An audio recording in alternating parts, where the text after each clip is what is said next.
skal den vej.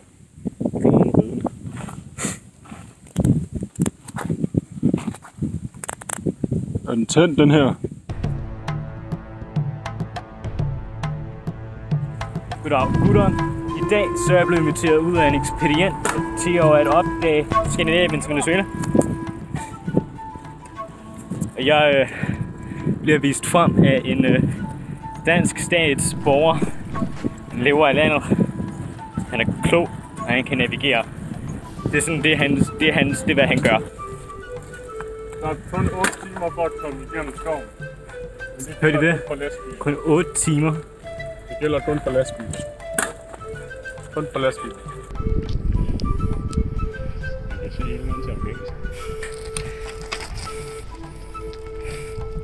Jeg gætter bare på, at han ved, hvad han laver, så han ligner, han er velparat til at være her, inden han kender stedet.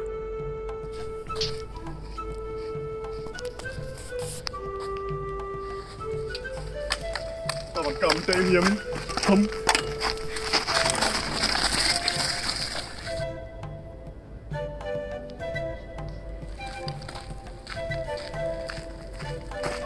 Sindssygt.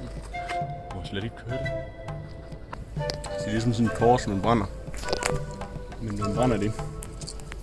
Det er fordi...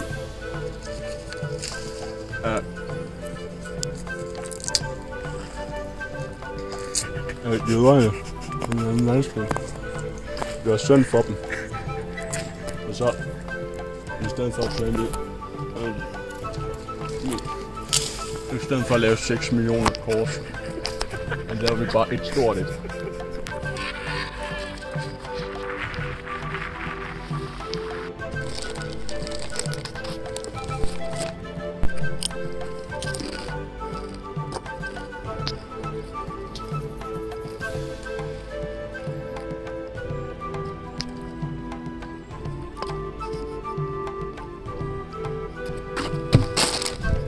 Konfiskeret.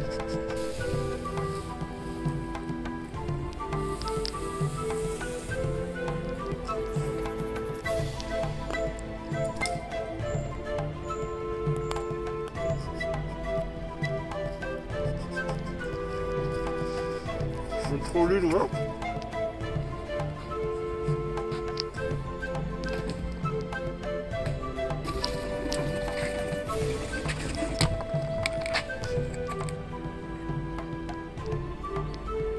Så.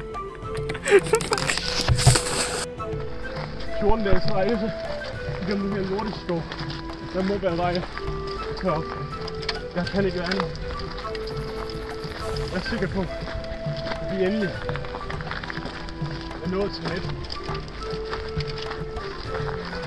Jeg er bare begyndt at sige det.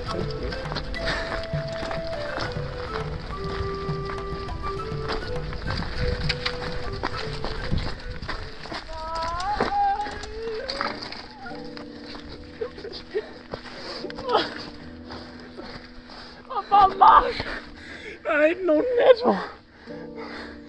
Hvis vi skulle have drejet til højre i stedet.